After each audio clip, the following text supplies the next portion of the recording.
Hi friends, welcome to my channel. ఈరోజు video చాలా ఇంట్రెస్టింగ్గా ఉందండి. వీడియోని ఎక్కడ స్కిప్ చేయకుండా ఎండ్ వరకు చూసేయండి.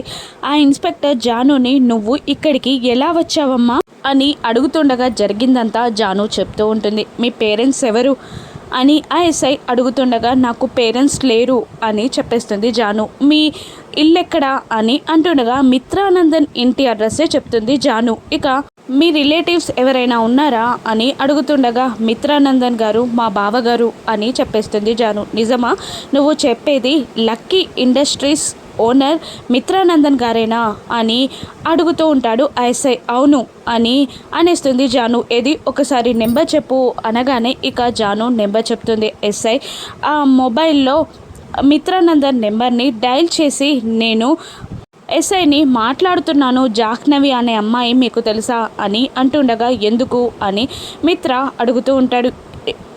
అప్పుడు ఎస్ఐ ఇలా చెప్తూ ఉంటాడు, తను ఒక డేంజరస్ ప్లేస్లో ఇరుక్కుపోయింది, ఎవరని అడిగితే మీ పేరు చెప్పింది, నిజమేనా కనుక్కోవడానికి చేశాను అని అంటుండగా ఇక అవును తను మా మరదలే అని మిత్రానందన్ చెప్పగానే అక్కడి సిచ్యువేషన్ అంతా ఆ ఎస్ఐ మిత్రకి వివరిస్తాడు. ఇక నేను బయలుదేరుతున్నాను అని అంటూ మిత్ర బయలుదేరుతాడు. మరోవైపు మీడియాని గేట్ దగ్గరే ఆపేగానే ఇక అది చూసి కారులో నుండి మనీషా దేవి అని టెన్షన్ పడుతూ ఉంటారు. వీళ్ళు ఇంకా ఇక్కడే ఉన్నారేంటంటే ఇంకా పైకి వెళ్ళట్లేదేంటి అని మనీషా అంటుండగా నాకు అదే అర్థం కావట్లేదు, పైకి వెళ్ళాలి అప్పుడే కదా దాని పరువంతా పోయి బజార్లో నిలబడేది, దాని పరువు మొత్తం తీసుకెళ్ళి న్యూస్ పేపర్లో పెట్టాలి కదా అని అంటూ ఉంటుంది దేవయాని. ఒక్కసారి ఆ ఎస్ఐకి కాల్ చేయి అని అంటూ ఉంటుంది దేవయాని. నేనేమైనా ఎస్పీనా?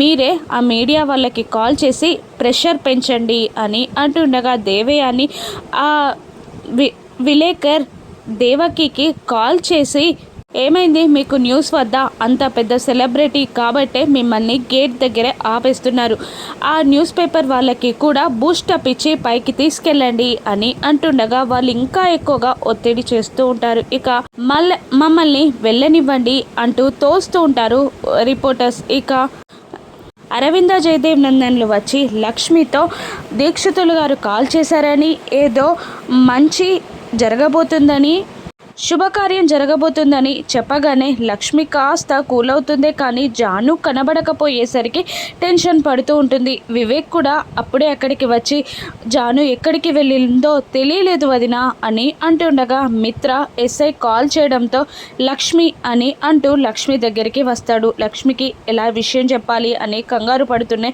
రా లక్ష్మి అని అంటూ లక్ష్మి చేయిని పట్టుకొని మిత్రానందన్ అక్కడి నుండి బయలుదేరుతాడు. మరోవైపు విలేకరులు ప్రెషర్ పెంచడంతో అక్కడున్న కానిస్టేబుల్ పైన రూమ్లో ఉన్న ఎస్ఐకి కాల్ చేసి వాళ్ళు ఆగట్లేదని అంటుండగా ఒక 5 minutes మేనేజ్ చేయవయ్యా అని అంటూ మీ వాళ్ళు ఇంకా రావట్లేదంటమ్మా, నువ్వు చెప్పేది నిజమేనా అని అడుగుతుండగా అయ్యో సార్ నిజమే, ఇంకాసేపు ఆపమనండి, నా జీవితాన్ని కాపాడండి అని జాను ఏడుస్తూ ఉంటుంది. ఇక ఒకసారి మీ బావకి కాల్ చేయి అని అనగానే ఇక జాను మిత్రాకి కాల్ చేస్తుంటుంది. అప్పటికే మిత్ర లక్ష్మి వివేక్లని తీసుకొని హోటల్కి బయలుదేరుతాడు.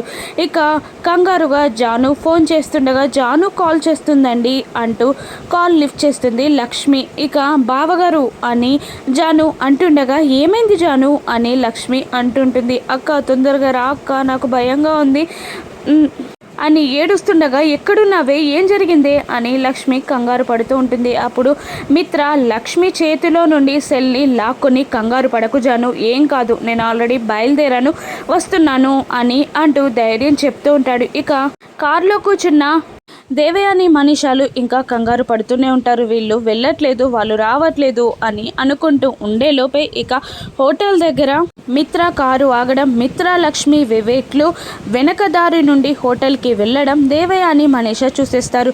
వీళ్ళేంటి ఇక్కడికి వచ్చారేంటి అని కంగారు పడుతూ ఉండగానే మీడియాని తప్పించుకొని వేరే దారి గుండా పైకి వెళ్తూ ఉంటాడు మిత్ర. ఇక్కడికి ఎందుకు తీసుకొచ్చారండి అని లక్ష్మి అడుగుతున్నా కూడా సమాధానం చెప్పకుండా మిత్ర ఆ ఎస్ఐ ఉన్న రూమ్లోకి తీసుకెళ్తాడు. ఇక అక్క అని అంటూ జాను లక్ష్మిని పట్టుకొని వాటేసుకుంటుంది, ఏడుస్తూ ఉంటుంది. ఉంటుంది. నువ్వేంటి ఇక్కడ, ఏం చేస్తున్నావే ఈ హోటల్లో అని అంటుండగా, పద జాను తొందరగా పద అని మిత్ర అంటుంటాడు. సార్ ఒక్క నిమిషం ఆగండి, అటువైపు నుండి కాదు ఇటువైపు నుండి వెళ్ళండి అని ఆ ఎస్ఐ మరొక దారి చూపించగానే ఇక జానుని తీసుకొని మరో మాట మాట్లాడకుండా ఇక అక్కడి నుండి వచ్చి కార్లో హడావిడిగా అక్కడి నుండి వెళ్ళిపోతారు. అది చూసి దేవయాని మనిషాలు అప్సెట్ అవుతారు. మన ప్లాన్ ఏంటంటే ఇలా బిడుసుకొట్టింది అని అంటుండగా ఇక నాకు అదే అర్థం కావట్లేదు, వాళ్ళకి ఎలా తెలిసిందో అని అంటుండగా జాను కాల్ చేయవచ్చు అని దేవయాని అనేస్తుంది. ఇప్పుడు ఏం చేద్దామంటే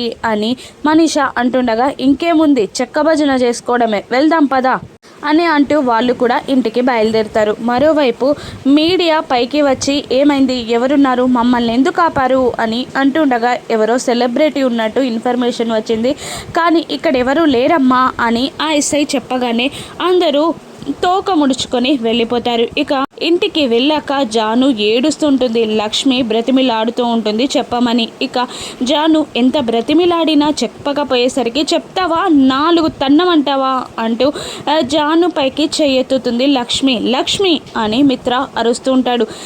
తను ఏడుస్తుంది, భయపడుతుంది అంటే ఇంకా కొట్టడానికి చెయ్యెత్తుతావేంటి అని మిత్ర లక్ష్మిని తిడుతుండగా మరేం చేయమంటారండి, తను అక్కడ ఎందుకుందో చెప్తుందా, తన ఏడుపు కారణం ఏంటో చెప్తుందా, పెళ్ళి కాని అమ్మాయి అక్కడ ఉండే పరిస్థితేనా అది, అక్కడ మీడియా వాళ్ళకి కానీ పోలీసులు మంచి వాళ్ళు కాకపోయినా కూడా కానీ తన భవిష్యత్తు ఏమయ్యేది, నలుగురిలో మాట పడాల్సి వచ్చేది, దాని జీవితం 4 పేపర్లోకి ఎక్కేది, ఎందుకు ఇలా చేసిందో, అక్కడికి ఎందుకు వెళ్ళిందో చెప్పమంటే చెప్తుందా అని లక్ష్మి కాస్త అసహనంగా అంటుండగా మిత్ర ఇక దగ్గరికి వచ్చి ఏమైంది జాను అని అడుగుతుండగా జాను చెప్పడం స్టార్ట్ చేస్తుంది. ఒక ఆవిడ కాల్ చేసింది, మనీషా మొబైల్ తన దగ్గర ఉంది, రమ్మని చెప్పింది అంటూ జరిగిందంతా చెప్పడంతో ఇక దేవయాని దగ్గరికి వచ్చి అలా వెళ్ళకూడదు కదమ్మా, ఎవరు పడితే పిలిస్తే వాళ్ళు వెళ్ళిపోతే ఎలా ఉంటుంది, బాగోదు కదా,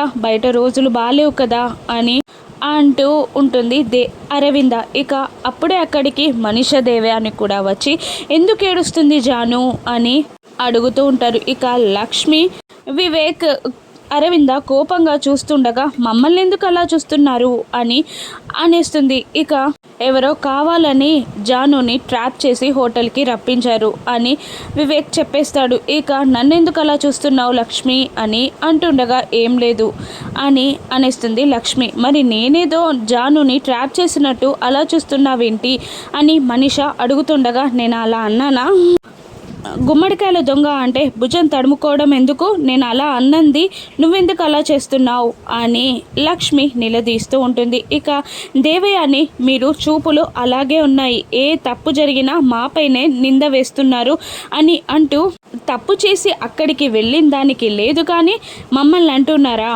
అని దేవయాని ఫైర్ అవుతూ ఉంటుంది. లేదు, ఇంట్లో వాళ్ళెవరో ఈ పని చేశారు అని వివేక్ అనేస్తాడు. ఇక మిత్ర మాత్రం ఏం కాలేదు కదా, కూల్గా ఉండండి అంటూ వెళ్ళిపోతాడు. ఇక నీకు అన్నిటికీ మాపైనే అపనమ్మకం అంటూ రా మనీషా అంటూ వెళ్ళిపోతుంది. ఇక ఎవరో ఖచ్చితంగా తేలుస్తా అంటూ లక్ష్మి కూడా జానుని తీసుకొని వెళ్ళిపోతుంది. అప్పుడు వివేక్ అరవింద జయదేవ్ నందన్లకి వచ్చి అమ్మాయి ఈ పని చేసిందని మీకు ఏర్పడట్లేదా పెద్దమ్మ, నువ్వు ఎందుకు అలా సైలెంట్గా ఉన్నావు అని అంటుండగా నీ దగ్గర ఏదైనా ఆధారం ఉందా, ఉంటే చూపించు, ఆధారం ఉన్నా లేకపోయినా కూడా నువ్వేం చేసావు, నీకు తెలిసింది కదా ఆ విషయం, మరి జానుకి అండగా నిలబడవలసిన వాడివి నువ్వే కదా, ప్రేమించాను పెళ్లి చేసుకుంటాను అన్నావు, మీ అమ్మను ఎదిరించి నువ్వు పెళ్లి చేసుకోగలవా, జానుకి ఇటువంటి అవమానాలు ఎదురు అవ్వద్దు అంటే నువ్వు పెళ్లి చేసుకుని తీరాల్సిందే, ఇక నిర్ణయం నీదే అని అరవింద జయదేవ్ నందన్లు